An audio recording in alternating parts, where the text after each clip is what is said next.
তারা হয়তো এই হাদিস জানে না, আল্লাহ পাক ওদের কানের মধ্যে আমার এই হাদিসটা যেন পৌঁছে দেন, আমিন।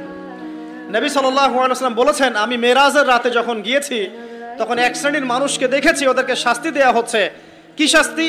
জাহান্নামীদের রক্ত এবং পুঁজ ওদেরকে খেতে দেয়া হচ্ছে।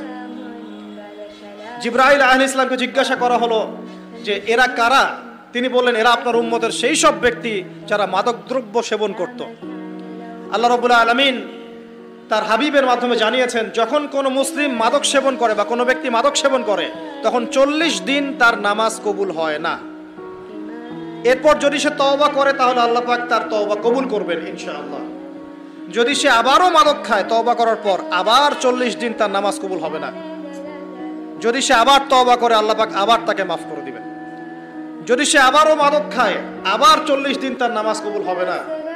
তারপর যদি আবার তওবা করে আবার আল্লাহ তাকে মাফ করে দিবেন।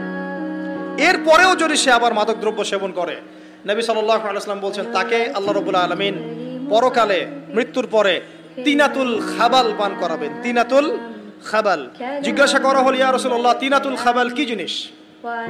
নবী সাল্লাল্লাহু আলাইহি ওয়াসাল্লাম উত্তর দিচ্ছেন, এটা হচ্ছে জাহান্নামীদের রক্ত, মাংস, এগুলো পুড়ে পচে যে রসটা বের হবে, এটা হচ্ছে তিনাতুল খাবাল।